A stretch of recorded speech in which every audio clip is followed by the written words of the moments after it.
पूरे कपड़े धुल लिए धोबी भाई साहब ने, और कपड़ा धुल करके कपड़ों का गट्ठा रखा, गधे के पीठ पे एक डंडा मारा, चल। अब गधा चले ही ना। धोबी बोला कि महात्मा जी गधा नहीं चल रहा है, क्या मंत्र पढ़ दिया आपने? संत जी ने कहा कि तूने उसे खोला कि नहीं? महाराज मैंने तो बांधा ही नहीं था।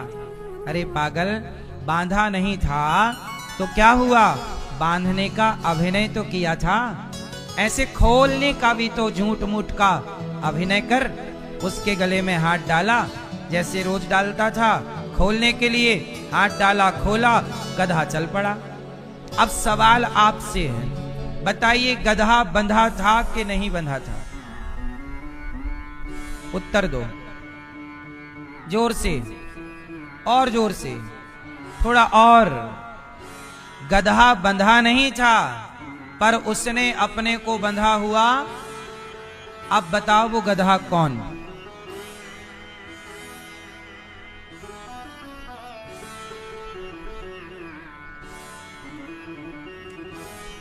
समझ गए?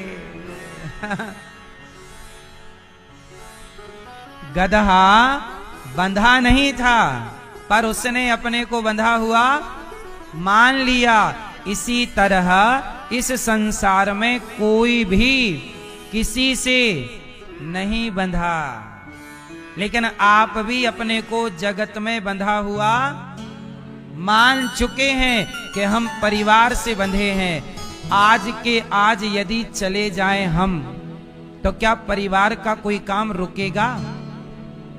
आपने कहा हम परिवार से बंधे हैं, तो बताओ आपके मरने के बाद क्या आपके परिवार में क्या चूल्हा नहीं जलेगा?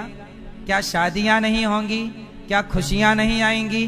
क्या लोग हंसेंगे नहीं? क्या बच्चे पैदा नहीं होंगे? क्या सूर्योदय नहीं होगा? क्या सूर्यास्त नहीं होगा? आपकी जरूरत किसको थी? जब तक हो तो मान बैठे हो कि मैं हूं, मेरी आवश्यकता है। सच्ची बात यह है कि जो चले गए, बताइए ना, चले गए, जो उनके जाने के बाद क्या काम रुका आप लोगों का? आपके दादाजी चले गए, आपके परदादा चले गए, उन्हें भी तो यही गलतफहमी थी कि मेरे बाद क्या होगा,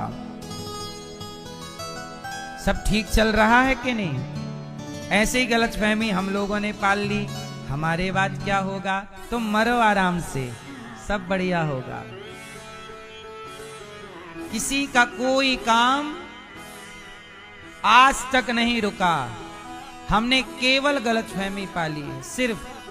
और इस गलतफहमी में जैसे गधा बंधा हुआ मान रहा है, ऐसे आप भी बंधे हुए हैं। लेकिन मेरे प्रभु जेल में प्रकट होकर आपको यही बताना चाहते हैं कि जैसे मैं प्रकट होती मुक्ति की ओर चला, ऐसे आप भी अपनी मुक्ति का साधन करना स्टार्ट करिए और बंधे ना रहिए।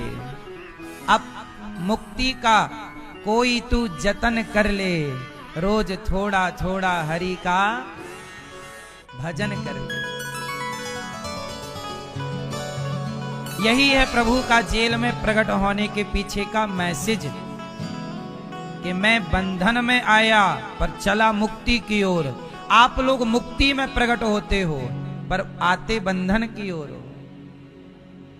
आप बंधते चलते हैं परिवार से, उलझते चलते हैं और उलझ उलझ के ही आप मर जाते हैं। जबकि जिंदगी उलझने के लिए नहीं मिली है, जिंदगी सुलझने के लिए मिली है। सही है? तो भगवान चले, पहरेदार सो गए, दरवाजे खुल गए, यशोदा के पास पहुंचे और यशोदा ने एक बेटी को जन्म दिया। यशोदा की क्या है? अच्छा, यशोदा ने किसको जन्म दिया? यशोदा जी की एक बेटी और एक बेटा। कितने लोगों को जन्म दिया यशोदा माँ ने? 2, एक बेटी तो बेटी को तो लेकर चले गए। कौन? वसुदेव जी ने कृष्ण को रखा और कृष्ण को रख करके बेटी को ले गए, जिसे कंस ने पत्थर पर पटक दिया, जो हाथ से छूट करके आकाश में चली गई। और जिन्हें आप दुर्गा कहते हैं, वो दुर्गा माता यशोदा की बेटी, जिन्हें आप योग माया कहते हैं, जो आज भी वर्तमान में वही देवी कंस के हाथ से छूट करके जानते हो कहां चली गई? कहां हैं? मिर्जापुर में, विंध्याचल में, जिन्हें विंध्यवासिनी मैया कहते हो। तो कंस के हाथ से छूटकर आकाशवाणी करके कि तुझे मारने वाला प्रकट हो चुका है, वही माता जाके विंध्याचल पर विराजी और आज वही विंध्यवासिनी मैया कहलाती हैं। वो यशोदा की पुत्री हैं। ठीक है, तो अब ये तो हो गई देवकी यशोदा की कन्या की बेटी, कन्या की कथा। अब यशोदा ने जो एक पुत्र को जन्म दिया, अब वो पुत्र की कथा सुनिए। जब श्री कृष्ण को लेकर वसुदेव जी गए तो यशोदा के जो पुत्र हुए और जो देवकी के पुत्र हुए, ये दोनों ही जगह एक साथ श्री कृष्ण दो रूपों में प्रकट हुए थे और दोनों मिलकर एक हो गए। दोनों मिलकर, तो यशोदा के और देवकी के बेटा मिलकर दोनों एक हो गए और ये 10.5-11 साल तक एक ही रहे। जब श्री कृष्ण वृंदावन से वापस मथुरा गए तब ये दो हो गए। अब जैसे आपको बड़ी कंफ्यूजन रहती है, क्या कंफ्यूज रहते हैं आप? कंफ्यूजन क्या है? श्री कृष्ण की पत्नी का नाम बताओ, क्या है? जोर से, जोर से। रुक्मणी। किसी से आप पूछेंगे कि श्री कृष्ण की पत्नी का नाम क्या है, तो लोग यही बोलते हैं रुक्मणी। आपने ये क्यों नहीं कहा कि राधा? ये बात आपको किसने बताई? किसने बताई? सीरियल वाले टीवी पर जो परोसते हैं, कई बार बहुत गलत परोस देते हैं, जिससे सनातन की हानि भी हो जाती है। अब आपको मैं बताऊं, भगवान श्री कृष्ण की, भगवान कृष्ण एक ही समय पर दो रूपों में थे। आपको मैं दो रूप बताता हूं, चलो बताओ।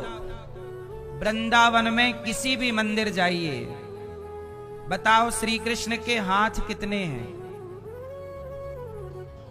उत्तर।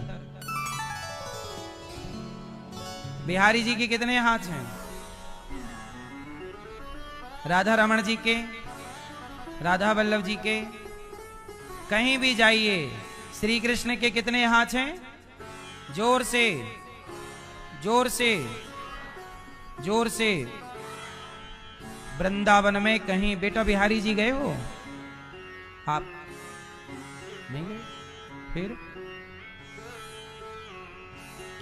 जब बिहारी जी जाओगे, वृंदावन में कहीं भी जाओगे, तो दो भुजी कृष्ण हैं। कितने भुजी? लेकिन जब आप द्वारिका जाएंगे तो द्वारिकाधीश के कितने हाथ हैं? चतुर्भुज। बोलो हाँ। तो सुनिए, वृंदावन के कन्हैया दो भुजी हैं और द्वारिका के कृष्ण चतुर्भुजी हैं। तो जब प्रभु दो भुजी होते हैं तो लक्ष्मी राधा होती हैं, और जब भगवान चतुर्भुजी होते हैं तब लक्ष्मी रुक्मणी होती हैं।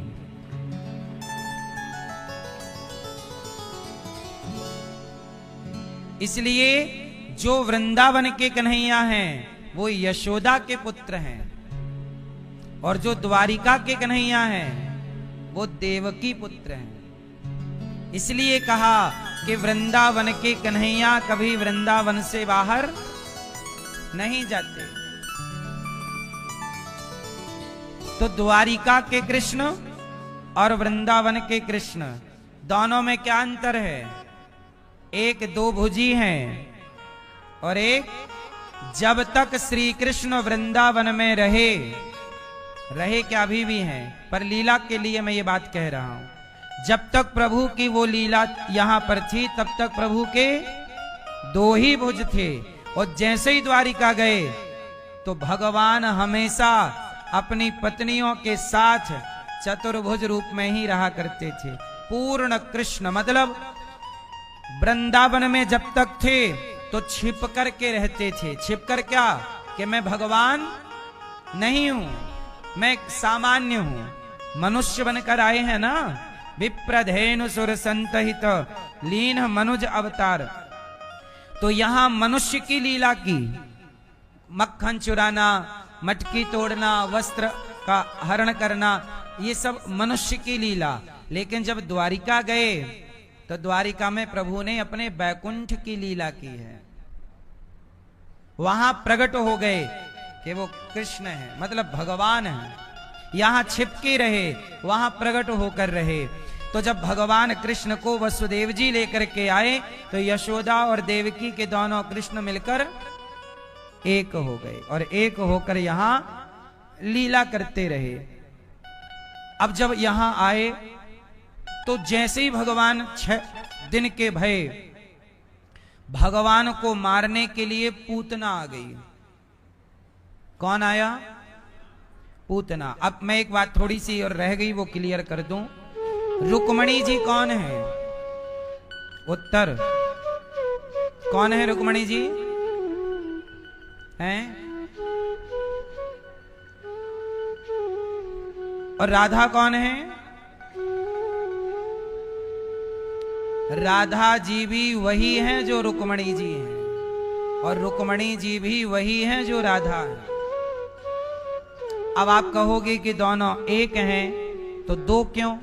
क्योंकि कृष्ण की लीला भी तो दो हैं। समझो आप लीला।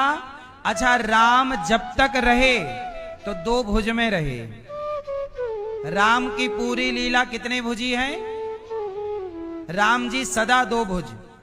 लेकिन भगवान श्री कृष्ण के दो लीला हुई, दो भुजी। और तो दो भुजी जब होंगी, जब दो भुजी लीला होगी तो लक्ष्मी जी क्या बन जाएंगी?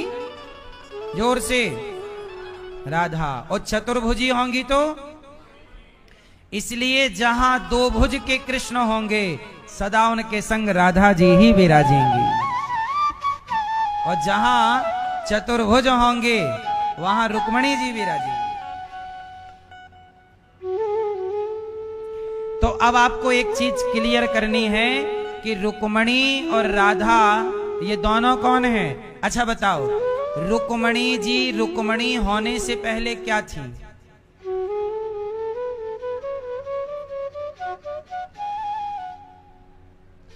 रुक्मणी जी रुक्मणी होने से पहले राधा हैं, और राधा जी राधा होने से पहले क्या है? लक्ष्मी। भाई श्री कृष्ण कौन है? जोर से। विष्णु, नारायण। कृष्ण है नारायण। तो जब बैकुंठ से नारायण कृष्ण बनकर आए तो बैकुंठ की लक्ष्मी भी तो यहां राधा बनकर आ गई। अब नाम बदल जाने से, अब जैसे आपके घर में 4 लोग रहते हैं, एक आपकी मां, एक आपकी पत्नी, एक आपकी बहन और एक आपकी बेटी, और चारों स्त्रियां हैं, और आप चारों को क्या कहते हो? मेरी मां तो लक्ष्मी है। क्यों भैया? मां को क्या बोला जाता है? जोर से, लक्ष्मी। अच्छा, पत्नी को क्या बोला जाता है? अच्छा, और आपकी बहन कौन है? और आपकी बेटी जो है वो कौन है? आपके घर में लक्ष्मी, एक लक्ष्मी 4 रूपों में है कि नहीं? जब आपके घर की लक्ष्मी आपके घर में 4 रूपों में रह सकती है तो लक्ष्मी जी राधा और रुक्मणी के रूप में क्यों नहीं रह सकती 2 रूपों में? ये केवल ना जानने के कारण, अज्ञानता के कारण समाज में ये भ्रांति फैलती है कि रुक्मणी जी तो पत्नी है, राधा जी तो प्रेमिका हैं। ये बात वही कह सकते हैं जो एक नंबर के मूर्ख हैं, वीआईपी मूर्ख। वही ये बात कह सकते हैं कि राधा जी तो केवल प्रेमिका है। तुम जानते तो हो नहीं, समझते तो हो नहीं, राधा कृष्ण सदा से लक्ष्मी नारायण है। राधा कृष्ण सदा